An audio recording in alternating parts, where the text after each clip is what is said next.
Welcome to the Growth Now movement. I'm your host, Justin Shank. I'm an entrepreneur, speaker, and podcaster who years ago decided to go on a journey on how to grow in all areas of my life. What I found out was it's really a matter of focusing on the 4 pillars of life: business, relationships, spirituality, and wellness.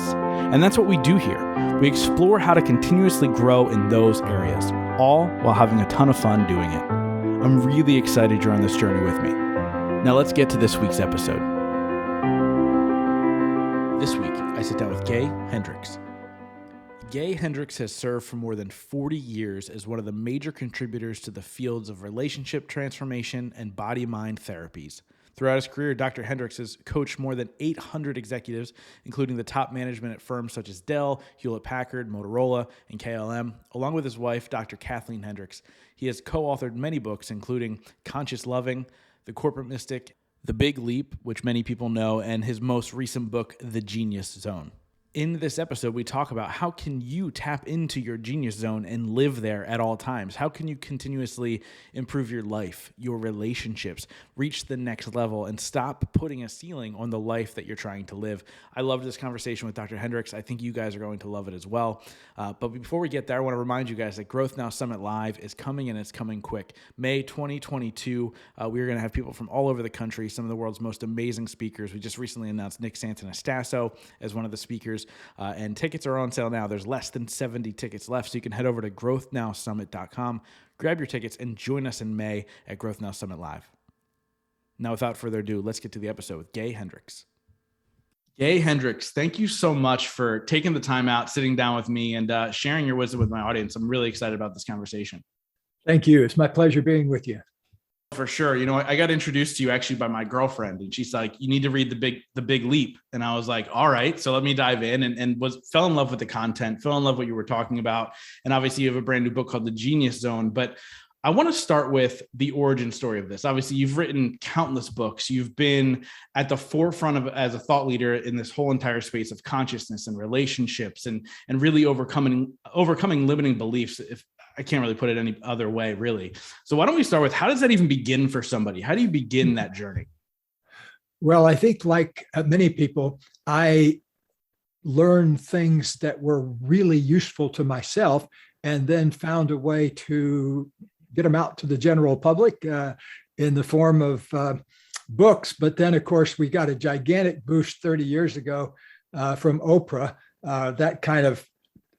I was a university professor at the time, and I was used to selling about 5,000 books a year, textbooks, to graduate students. And suddenly I'm on Oprah and we're selling 10,000 every hour. It was a whole different world it launched me into with Katie, my wife.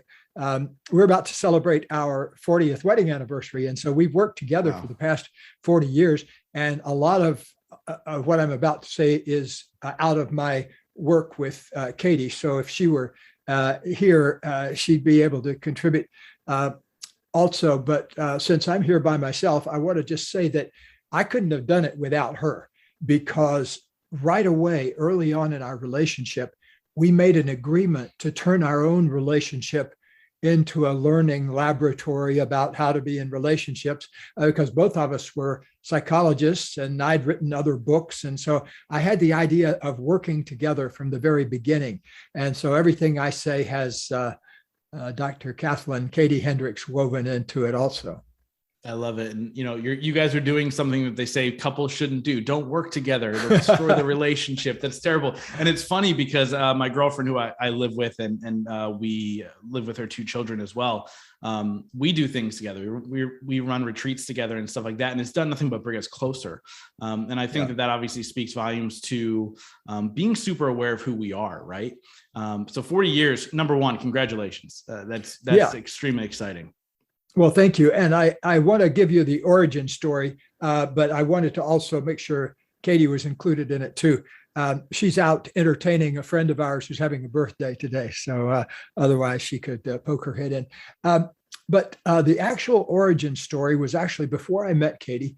The Big Leap story is that one day I was in my little office. I had graduated and gotten my doctorate from Stanford, and I had gotten hired there to replace my main professor who was off on sabbatical for a year.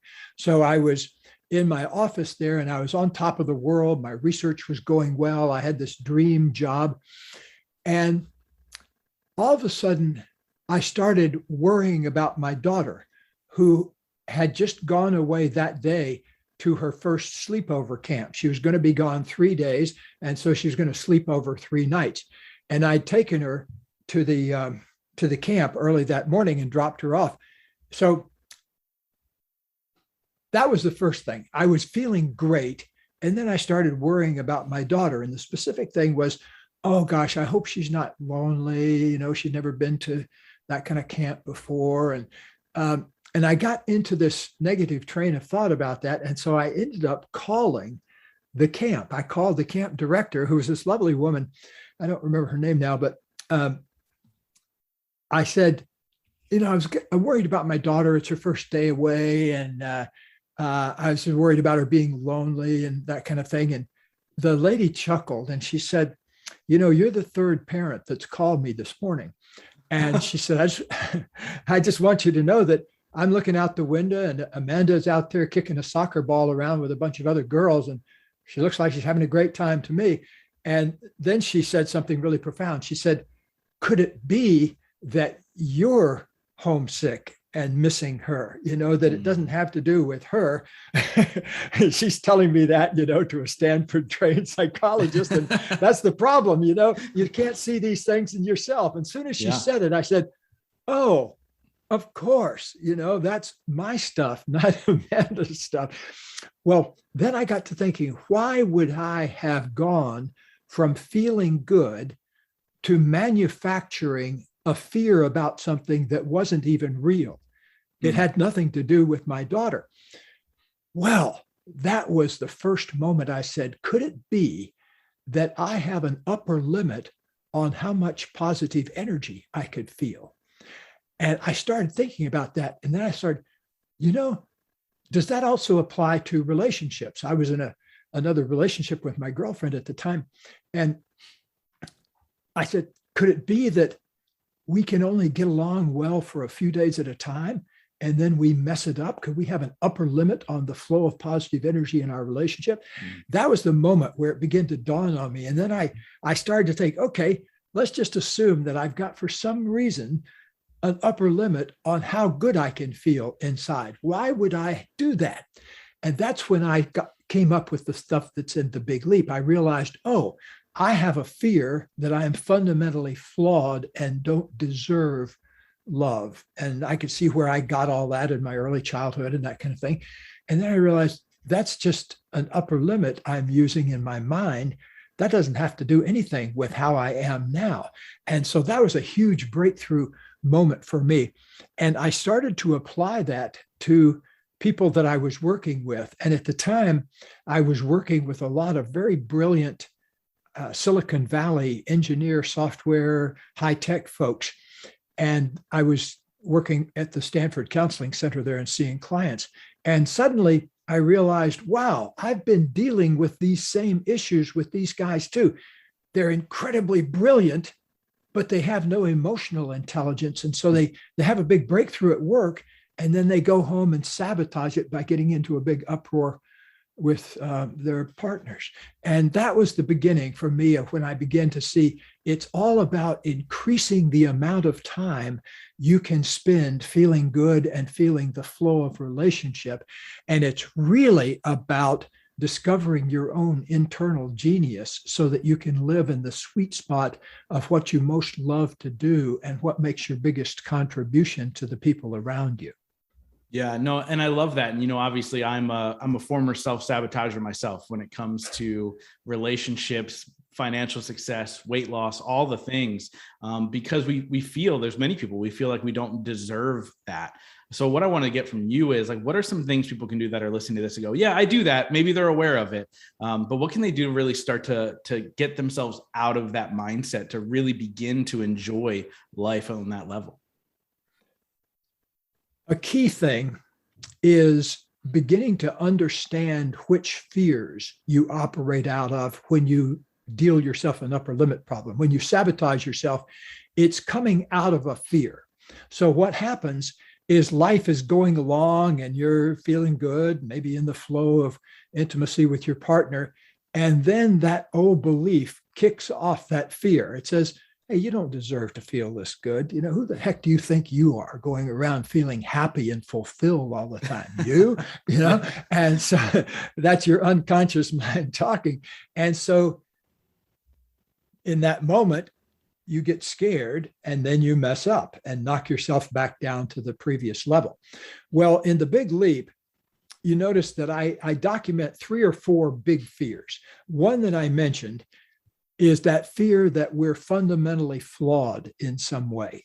And, you know, I started out working with juvenile delinquents 50 years ago. And now I often work with prominent people like movie stars or Grammy winners and people like that. But I can tell you, everybody's got upper limit problems, whether you're a juvenile delinquent in a treatment center in New Hampshire 52 years ago, or you're a movie star living in Beverly Hills. I can tell you that none of us are immune from the upper limit problem. As a matter of fact, often I've found that some of my most successful clients have the biggest upper limit problems because they will do something like win an Oscar and then go home that night and drink themselves into a stupor and getting into an uproar with the same person they were just walking down the red carpet with. You know, so none of us are immune. And the best thing you can do is begin to look for what those fears are. One of them is that fear of being fundamentally flawed in some way.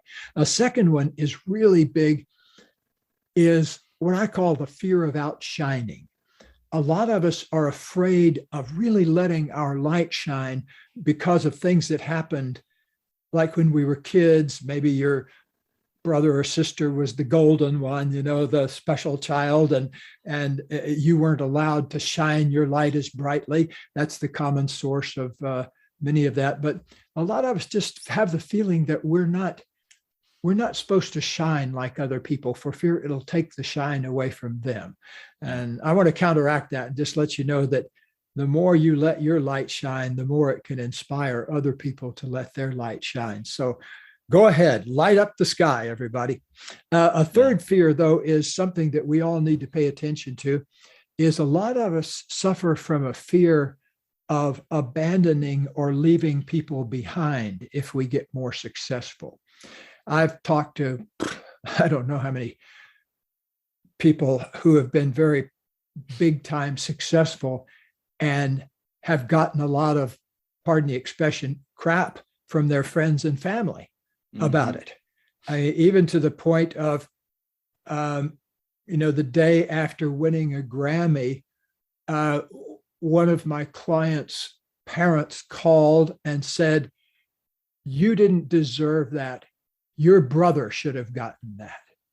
Wow. Really, you know? Wow. And instead of saying a simple congratulations, you know, well, that's, you know, a lot of people have that old program of, if I feel bad inside, I need to make everybody else feel as bad. And so that's a common old script that many people have.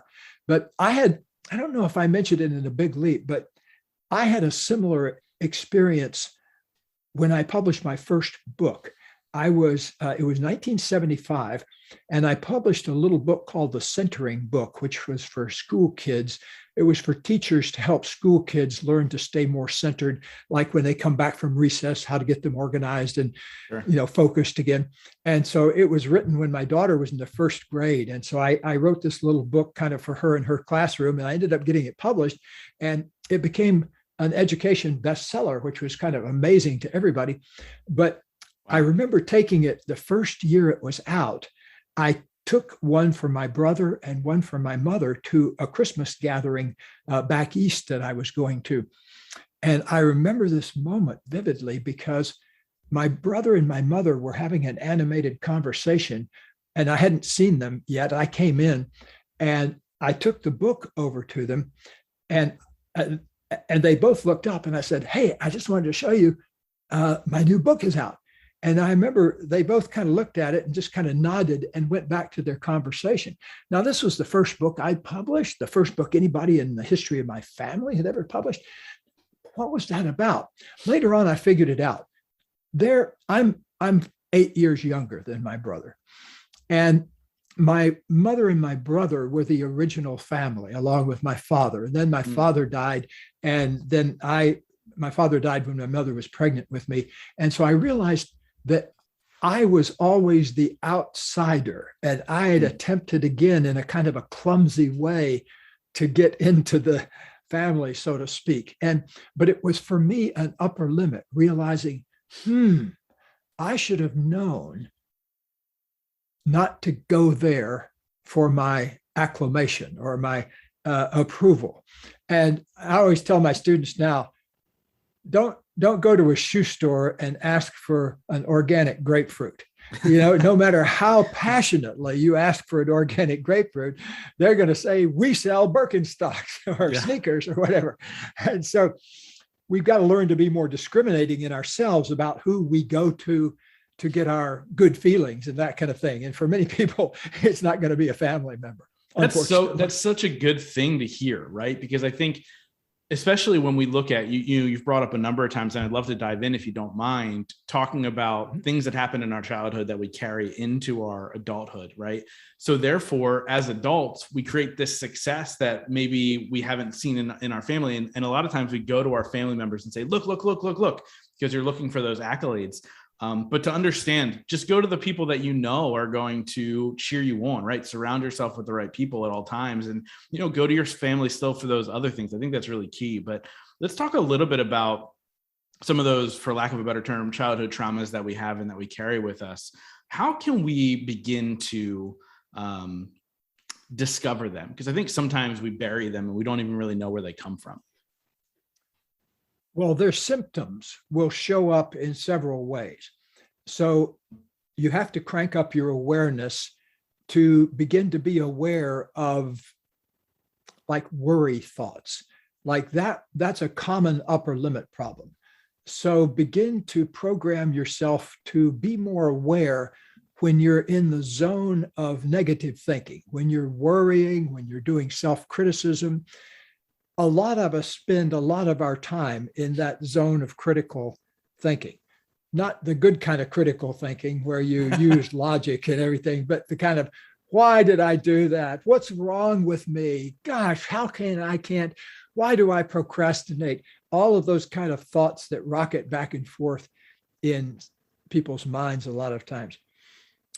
Begin to notice that, because worry thoughts are a classic upper limit problem.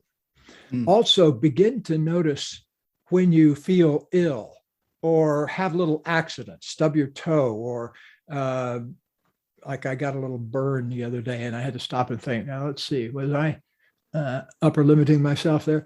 And so begin to ask yourself those kind of questions, like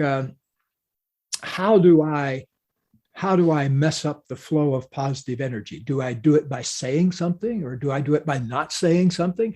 Or how do I do that? So in other words, you've got to become a little bit more aware of how things work in your body and mind. So that's an important thing. A second thing, I get into this in the new book, by the way, in the Genius Zone. I ask people actually to look for and don't resist getting stuck, because getting stuck can be your best friend. Because anytime you're stuck, I promise you are trying to control something that you don't have any control over.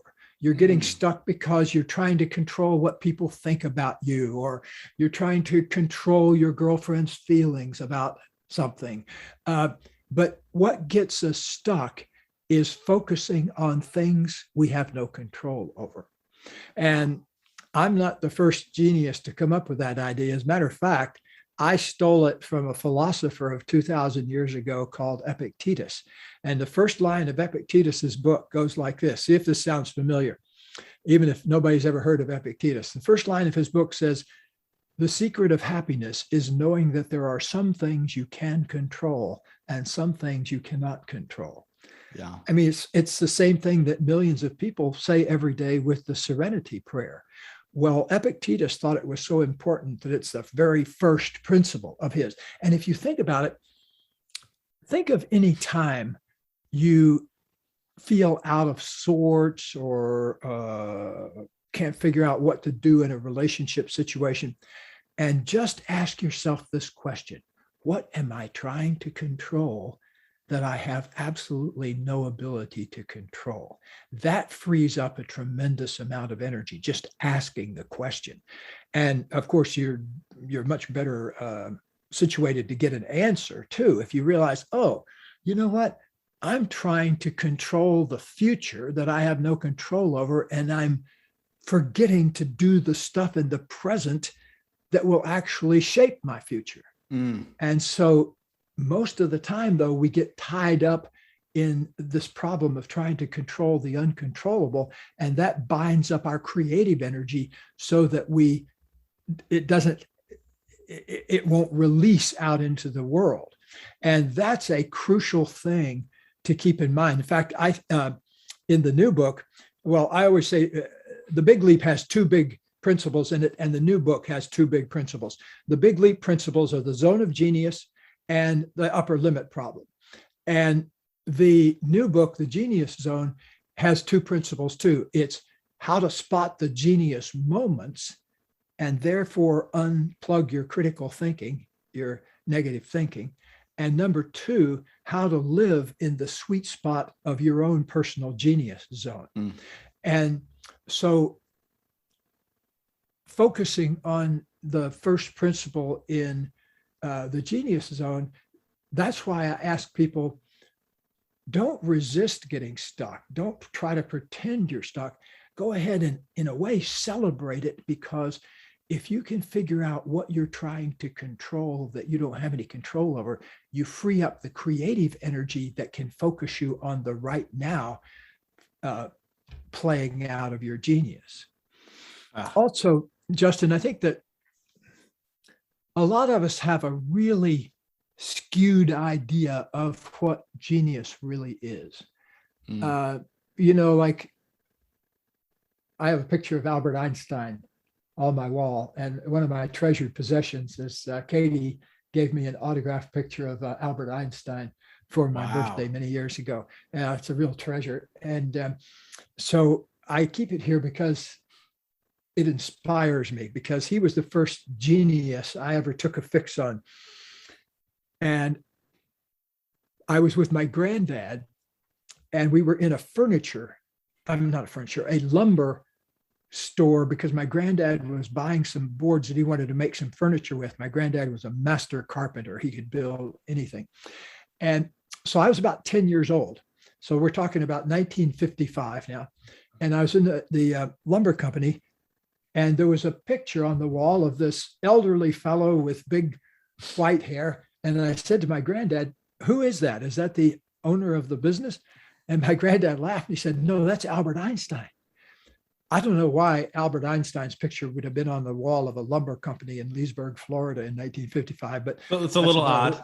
Yeah, it's a little odd, but I think it was because maybe he was the most famous genius in the world. He'd figured out the theory of relativity and helped end Second World War and all of that. So maybe that was it. But I asked my grandfather, "Well, what does he do?" And my grandfather said, "Oh, he's a really great thinker." And I remember it was a dawn of an enlightenment moment, because I lived in a little town where most everybody made their living from growing watermelons, or like my family had citrus groves. And so it was very down to earth.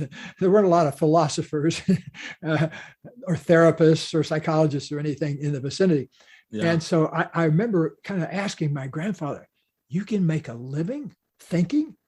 And that was really good to hear, because I was always the smart kid in the classroom. I knew I could think pretty well. But I sure didn't know anything about how to grow watermelons, and wasn't interested in citrus groves or anything like that. So that was a big revelation, that you could actually make a living as a thinker. But see, a lot of us don't have that positive association with genius. A lot of us think of genius as somebody out on the edge of the woods, somebody wild and crazy and acts funny and all of that. Or I'd say the most common thing I get is people telling me, "I don't think I have any genius in me. I don't think I'm not a creative person. When people tell me that, I want to tear my hair out because, I've worked so far now up close and personal with 25,000 people or more. And I haven't found anybody yet that doesn't have a spark of genius to them. Yeah. And so I just don't like to see people undercut themselves by going around believing they don't have the capabilities. See, the way I define genius is that you're doing what you most love to do, and also what makes your biggest contribution to the world around you, to people around you. So to me, that's the sweet spot of genius. It doesn't have anything to do with who makes the greatest mathematical formula and wins a Nobel Prize. That's great too, but what I'm talking about is everyday genius, the extraordinary, ordinary, the things that make daily life light up. And to me, it doesn't matter if you're composing a genius symphony or making a genius soup. To me, genius is whatever you most love to do and whatever can contribute to other people. And I'll tell you, many more people probably have been contributed to by a genius soup than a genius symphony in the history of humankind. And so whatever your particular thing is, I just know that down inside you is something you absolutely love to do and something that makes a huge contribution to people around you. I write books, but my particular genius isn't so much writing, it's being able to explain really complicated things in a really simple, practical way that allows you to use them. And I do that here, and I do that in books, and I do it every place I can. And so I found a long time ago that that's the sweet spot of my genius. I love it. In the new book, and I haven't gotten all the way through it. In fairness, my girlfriend just handed it to me a couple of days ago because she just finished it. But with that being said, you talk a lot about creativity. And I love that you mentioned a lot of people don't think they have that genius zone, or they don't think that they're creative. As a matter of fact, I've been podcasting for 5.5 years, and I've been lucky enough to have great success with it. But about 3.5 years ago, I said to somebody, because I spoke at this creative event for creatives, and I was like, I said to the one guy, I was like, I don't really feel like I'm a creative. And he's like, you create magic in every conversation you have, right? And it completely shifted my idea of like, wow, we do all have some sort of creativity. How can somebody tap into that further to really find their genius, to really tap into that creativity? Hey guys, really quick, I wanted to take a second and talk about podcasting. Why? Because this medium has been the greatest thing to ever happen to me. A little over 5.5 years ago, I bought a $60 microphone, and everything in my life has changed. I've gone on to build a successful business, live events, a lucrative speaking career, and I've been able to connect and become friends with some of the most influential thought leaders in the world, all because of podcasting. Now, you might not know this about me, but I've also helped multiple other people do the same thing. I usually work one-on-one with high-ticket clients to help them really build their brand. But so many people were asking me, Justin, I need to know the secret. So I've actually put together a masterclass. So if you head over to purposedrivenpodcaster.com, you can sign up for the masterclass today and learn exactly how I've been able to build this business, and you can too. This course is for wannabe podcasters and also podcasters who aren't getting the results that they want. Again, head over to purposedrivenpodcaster.com, grab your masterclass now, dive in, and take your life to the next level. The way I did it was just sitting down and contemplating it for an hour. And it didn't take me, I don't think, the whole hour, but I started asking myself, okay, what is my genius? And another way I asked it was, what is it that I do that I would do all day long if I could? And I'd even do it without pay if I could find some other way to pay my rent. And that's when I came up with what we're doing right now. For the last 40 years, I've had the pleasure of doing this all over the world, talking to people about their highest potential. And it doesn't matter to me if I'm doing it on a podcast or I've even sat next to somebody on a long airplane trip who wanted some coaching about that and had read one of my books or something, with a perfect stranger. So I'm happy to have what a lucky coincidence for that person, right? Boy, and a lucky coincidence for me because he happened to be the CEO of a big corporation. And I got to pump him for information. And I learned some things from him on my end of the conversation that I'm sure saved me millions of dollars and probably made me a few $1 million. Just a couple of things he told me about business. And, Wow. like one thing I found in business is the best deals you'll ever do are the deals you don't do. Things you say no to that turn out later to be a disaster.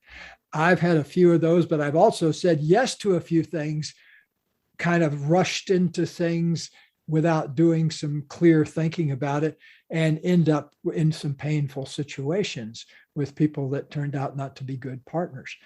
And so I think, though, that the point I'm making with the gentleman on the airplane seat is that if I'm open to learning, I'm going to be getting just as much out of coaching him as he's getting out of being coached by me. That's in fact the philosophy that I teach my trainees, that if you don't walk out at the end of the day feeling better than when you walked in that day, you're doing something wrong.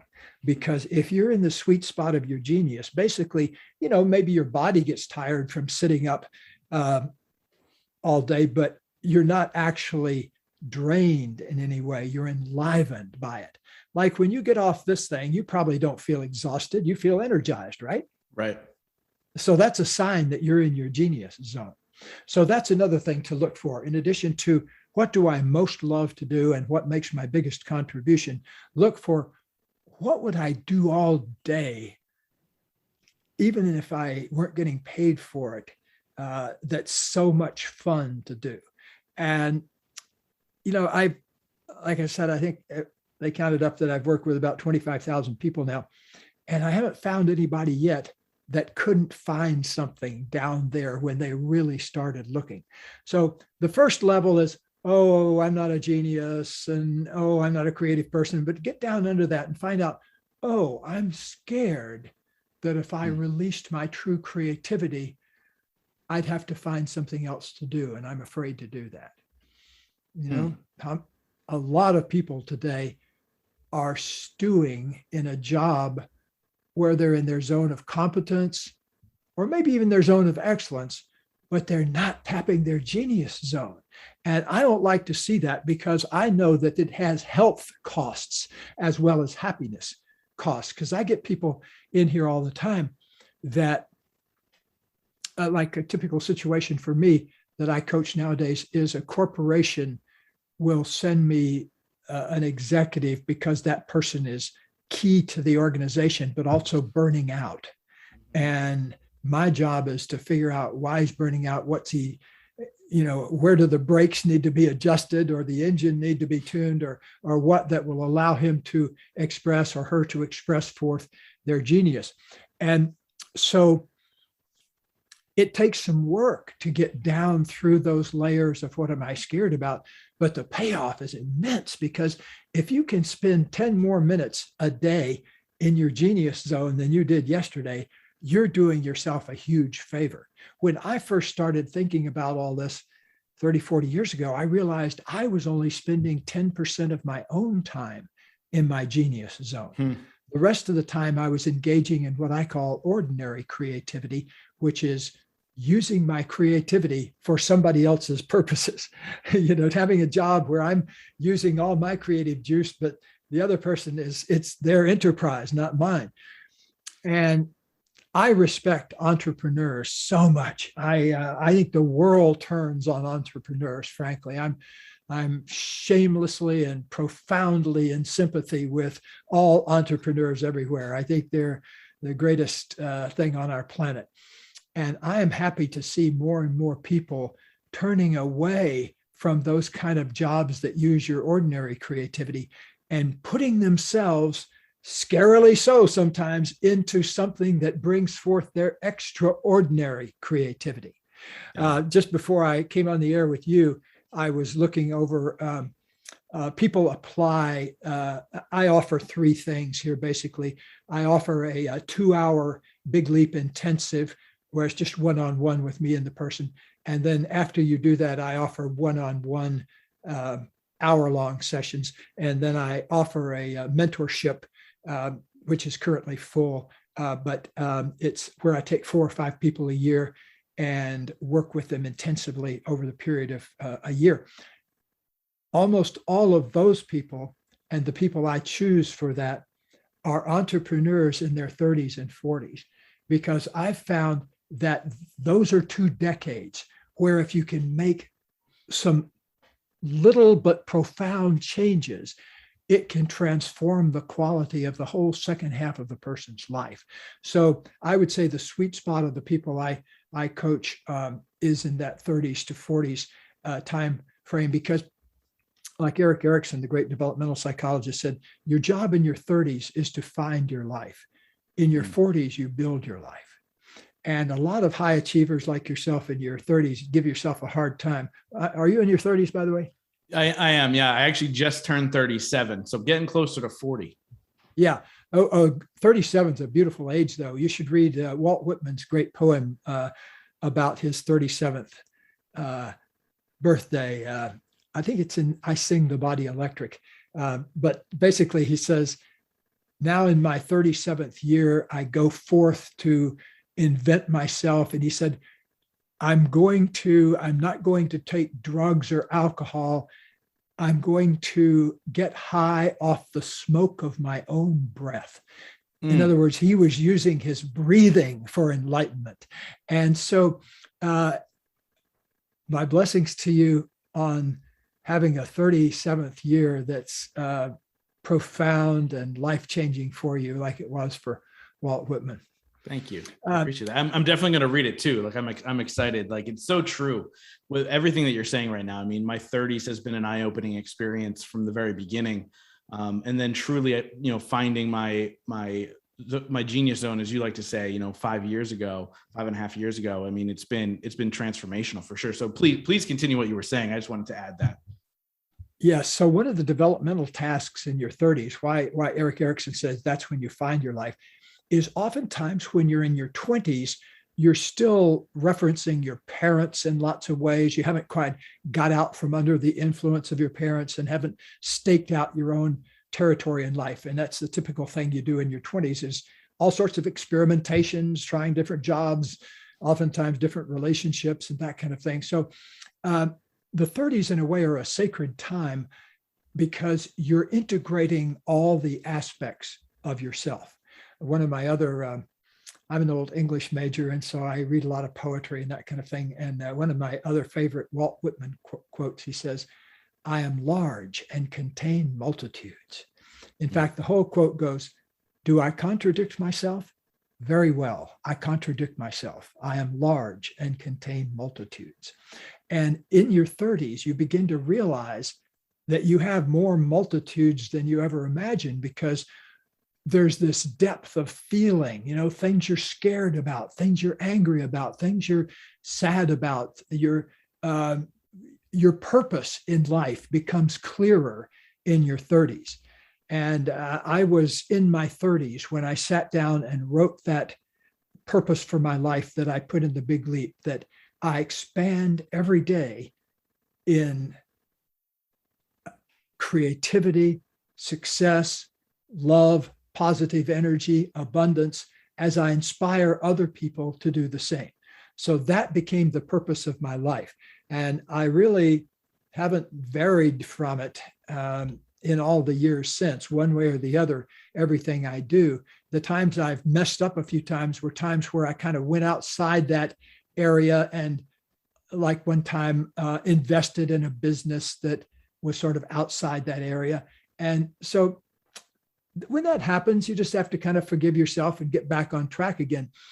To me, the best metaphor for human transformation is to use the metaphor of the automatic pilot on an airplane.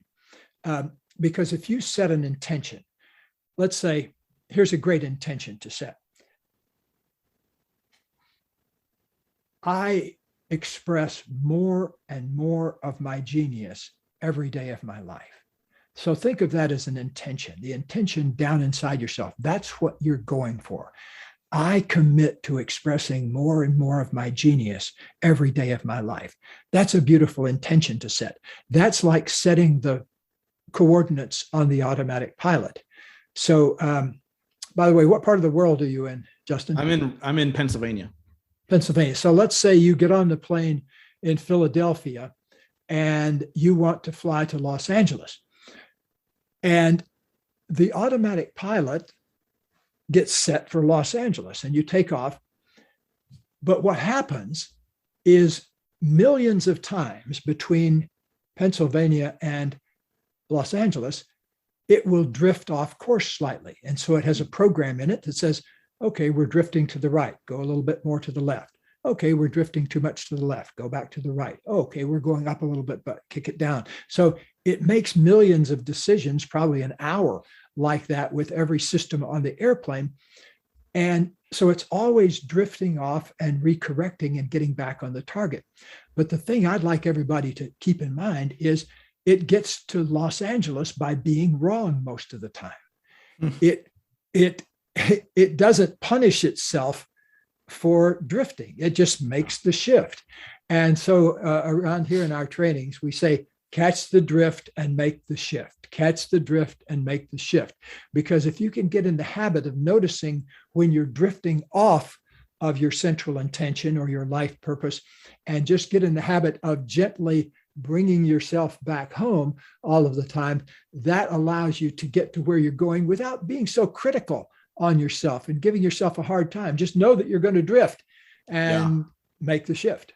You can't, I mean, and obviously all of us have done this where we know when we start to drift, we start to beat ourselves up and we're just drifting more and more, to forgive yourself or to just acknowledge what just happened and then move forward. I think that's absolutely huge. So I love that advice. So, obviously with this podcast, I've been able to interview some of the most successful people in the world, however you want to define success. And so this is a question that I ask every single person that's been on the show. The question is, what is your definition of success? And what are 3 things you do every single day to ensure that success for yourself? And I think you already alluded to the first answer there. Yes. Well, my definition of success is having everything you want and enjoying everything you have. I love those 2 things, when they come together, that's wealth, that's success. Without those 2, I talk about this, I think it was in my book, The Corporate Mystic, where we interviewed all these people that are, 100 millionaires and billionaires and that kind of thing. And what you don't want to have is picture yourself being worth $400 million, but living underground and not coming up into the light, living underground, literally in a very fancy, extremely expensive underground house, but still being afraid to come out and interact with other human beings. That's not wealth to me. That is a fancy form of imprisonment, because that person is imprisoned within limiting beliefs that are allowing him not to enjoy any kind of success. I'll give you another example. Picture yourself in a couples counseling situation where you're trying to put together a kind of a shattered marriage, and they're worth $1 billion together, but they spend their time, like he criticizes her for buying the organic peanut butter for $7 instead of the El Cheapo $2 peanut butter. And then she has her own thing. She criticizes him for only obsessing about money. But anyway, when we really counted it up on a daily basis, they were spending less than 10 minutes enjoying themselves. Wow. Okay. That is not a good thing. That is not a healthy situation. And most of us don't have to worry about the hundreds of millions of dollars or anything, but apply that to yourself.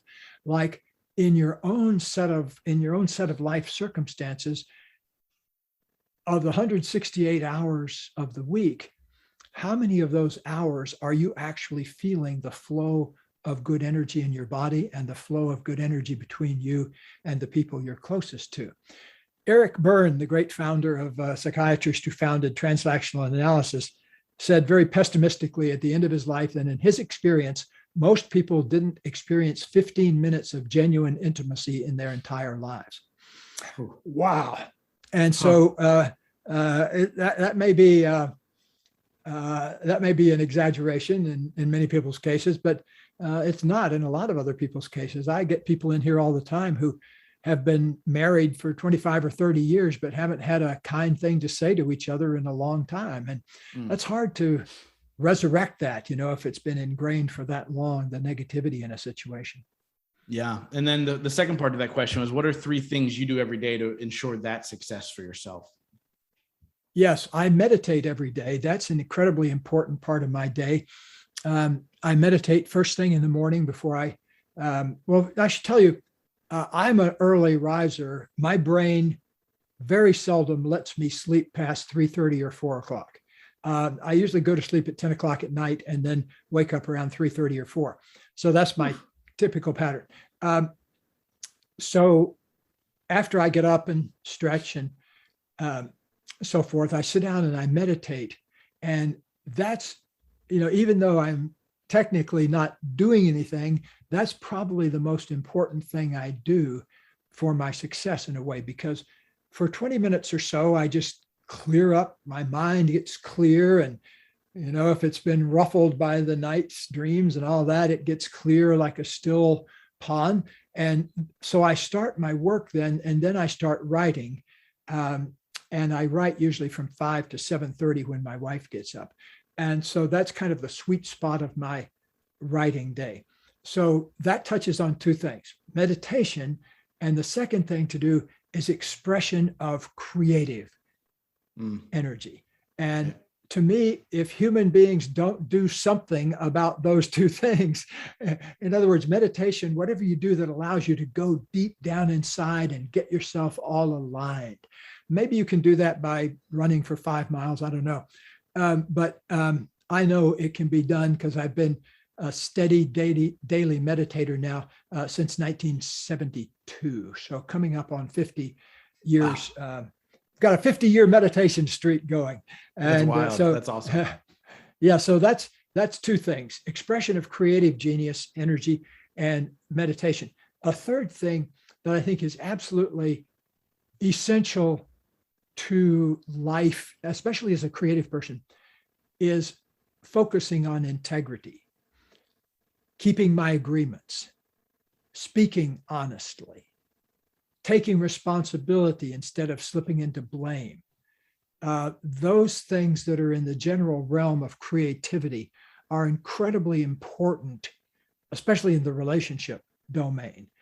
If you don't speak honestly in your relationship, you've got an entanglement. You don't have a relationship.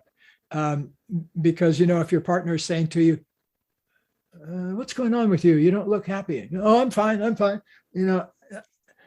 Every moment of doing something like that throws us out of alignment, or we get badly out of alignment too if we go into blame and shame. If something comes up and we start blaming and shaming ourselves, or blaming and shaming the other person and say, no, that's not, and get defensive about something they're saying.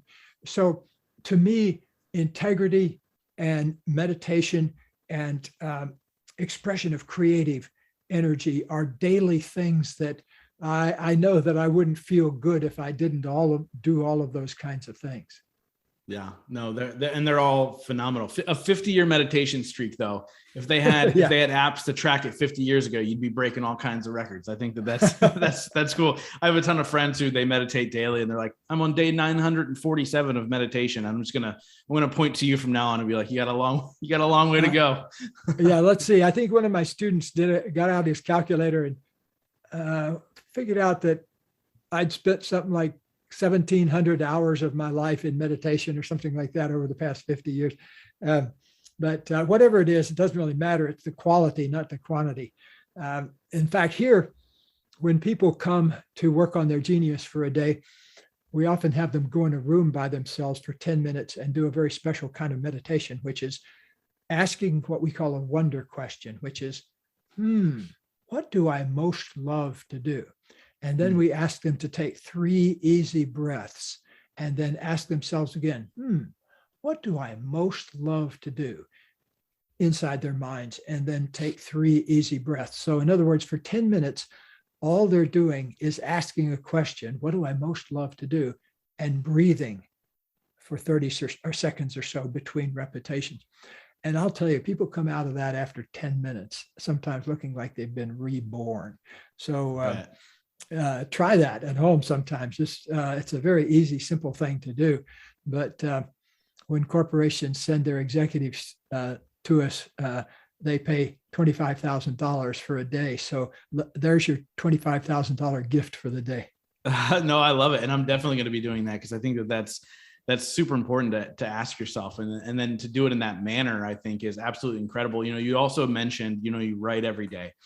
I'm currently writing a book. I'm currently writing my first book. There's some people that have wanted me to, and some publishing companies that have wanted me to. And finally, I've decided to sit down and write it. Just out of curiosity, what's your writing process? This is for my own thing, because this is probably one of the hardest things I've ever began. Yes. Well, I'm about to publish my 50th book. So I've been at it since 1975, when my first I'm right book behind you.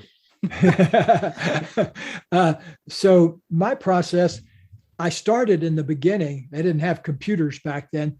And I was too broke. When I wrote my first book, I was still a starving graduate student. I was too broke to have my own typewriter. So I used to go into the education building at night after everybody had gone home and use the secretary's swanky IBM Selectric typewriter. That was sort of the Rolls Royce of the typewriter. And that's how I wrote my first book, on yellow legal pads. And then I'd run in and commandeer an office after everybody had gone home and type it up on a typewriter. Now I use a computer. I sometimes, when I'm generating ideas, I'll sketch them out on a yellow legal pad and a pen. But my handwriting is terrible. That's one thing. So thank goodness for typewriters and computers.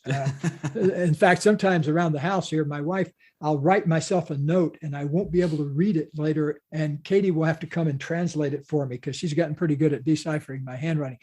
But yeah, I write on a computer, and I do my best. Here's a big secret. My goal is 250 good words a day. And good words meaning, yeah, I can live with that. I may want to come back and polish it, but yeah, this conveys the idea. And to me, writing a page a day is kind of like going for a mile walk a day. Yeah. At the end of the year, you've walked 365 miles, but what you don't want to do is wait till the 52nd week and then try to walk 365 miles to wake up from it, or to make up for it.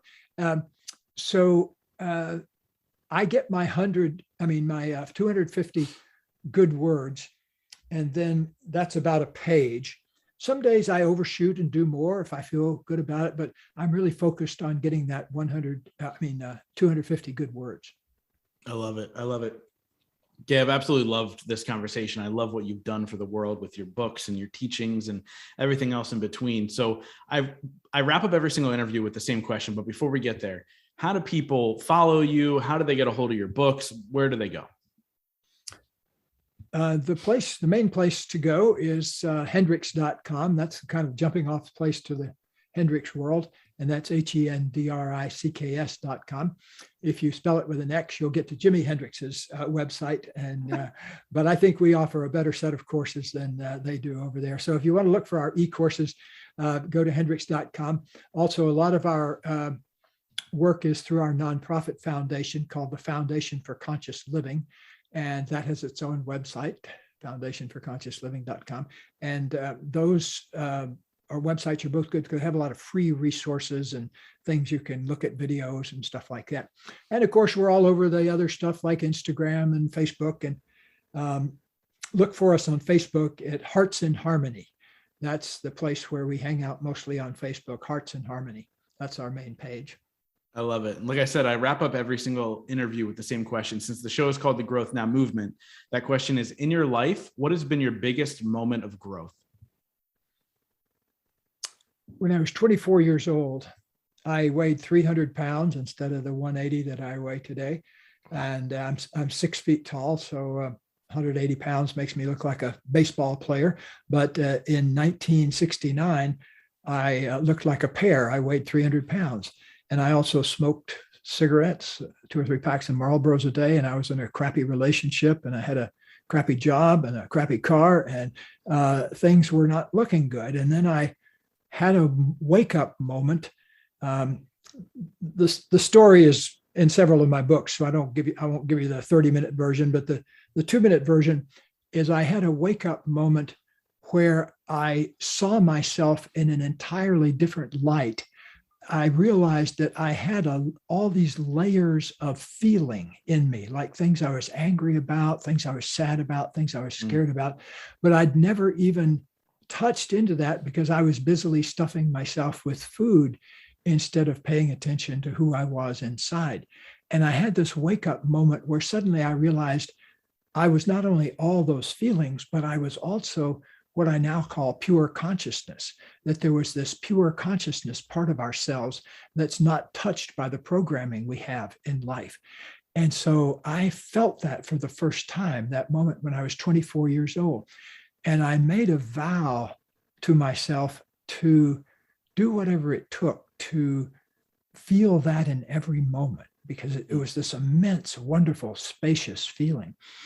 And so later on, I got into meditation, and I found I could tap into it real easily by meditating every day. And so that was my biggest personal growth moment, though, because within a year after it, I'd lost 100 pounds and was on my way out of the troubled relationship and changed my job and got a great job. And, everything in my life sort of pivoted from that moment on.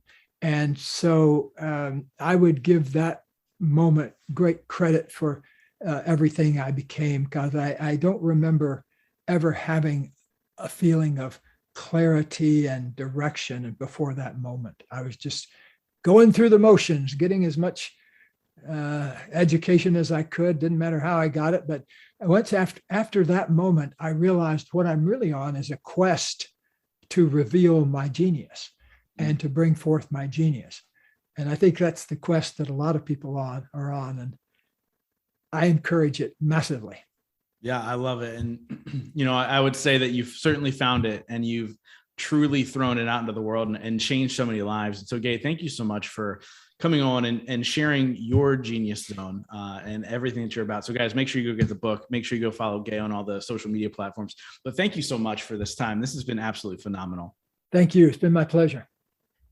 Thank you guys so much for being a part of the Growth Now movement. This is how you can really help me out. If you guys enjoyed this episode, please share it out on Facebook, Instagram, Twitter, all that fun stuff. And let's grow this movement to epic heights. And it's all going to be because of you guys. Thank you so much, and we'll see you next week.